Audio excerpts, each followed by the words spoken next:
আল্লাহ তাআলা সকল মানুষকে ডাক দিয়ে বলছেন, জামিয়া মানে এখানে সব মানুষকে বোঝানো হয়েছে। অতুবু ইলাল্লাহি জামিআন আইয়ুহাল মুমিনুন লাআল্লাকুম তুফলিহুন।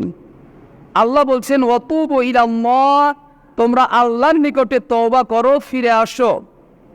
আইয়ুহাল মুমিনুন জামিআ আইয়ুহাল মুমিনুন, তার মানে সকল মানুষকে আল্লাহ ডেকে বলছেন, সকল মমিন মমিনাতকে আল্লাহ ডেকে বলছেন যে জামিয়া আইয়ুহাল মুমিনুন, তোমরা সবাই কি করো, আল্লাহ তাআলার কাছে ফিরে আসো, ক্ষমা চাও।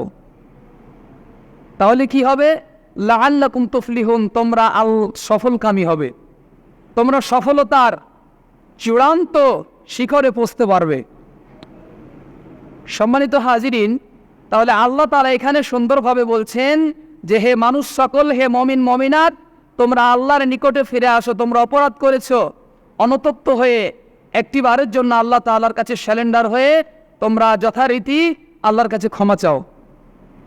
আল্লাহ ক্ষমা করে দিবেন যদি তোমরা কি হও, সফলতা অর্জন করতে চাও।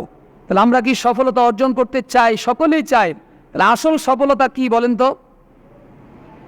বলেন, আমাদের আসল সফলতা কি? চালা করেন না, মানে বুঝতে পারেননি প্রশ্ন। আসল সফলতা হচ্ছে জান্নাত পাওয়া, কথা বুঝেননি? আমাদের আসল সফলতা তো তখন, মানে প্রত্যেকটি মমিন মমিনাতের সফলতা অর্জন হবে কখন? যখন আমরা জান্নাতে প্রবেশ করব, নাকি? দুনিয়ার সফলতা তো অনেক আছে, কিন্তু পরকালীন সফলতা হচ্ছে কি? জান্নাত পাওয়া। এটা আমাদের সবচেয়ে বড় সফলতা। আর কি হতে পারে জান্নাত ছাড়া? তাহলে জান্নাতে আমরা প্রবেশ করব, এটা আমাদের জন্য সবচাইতে বড় সফলতা। এর চাইতে দ্বিতীয় আর কোনো সফলতা নাই। কারণ জান্নাতে যাওয়ার জন্যই তো আমাদের এই যে কষ্ট করে সালাত পড়তে এসেছেন। কি জন্য এসেছেন? নেকির জন্য তো, তাই না? নেকির জন্য, গুনাহ মাফের জন্য, ক্ষমার জন্য, তওবা করার জন্য। তওবা করার উত্তম একটি সময় হলো শুক্রবারের দিন। আল্লাহর কাছে ক্ষমা চান, বলেন আস্তাগফিরুল্লাহ ওয়া আতুবু ইলাইহি, আস্তাগফিরুল্লাহাল্লাযী লা ইলাহা ইল্লা হুয়াল হাইয়ুল কাইয়্যুম ওয়া আতুবু ইলাইহি। এভাবে করে আল্লাহ তাআলার কাছে ক্ষমা চান, আল্লাহ অবশ্যই আমার আপনার কথা শুনবে। আলাম ইয়ালামু আন্নাল্লাহ, আল্লাহ তাআলা বলছেন হুয়া ইয়াকবালু তাওবাতান ইবাদিহি ওয়া ইয়াখুদুস সাদাকাতি ওয়া আন্নাল্লাহা হুয়াত তাওয়াবুর রহিম। আল্লাহ তাআলা বলছেন যে তারা কি জানে না যে আল্লাহ তার বান্দার তওবা কবুল করে থাকেন? আল্লাহ বলছেন আলাম ইয়ালামু আন্নাল্লাহ, তারা কি জানে না? তারা কি এই বিষয়ে জ্ঞান রাখে না?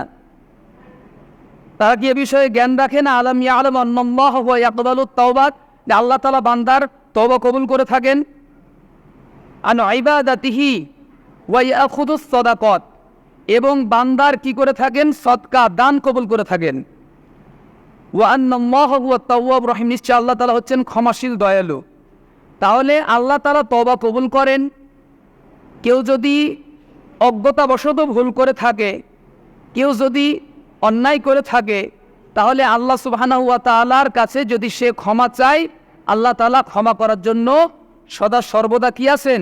প্রস্তুত আছেন। এ কথা এখানে বলা হচ্ছে যে আল্লাহ ক্ষমাশীল এবং দয়ালু।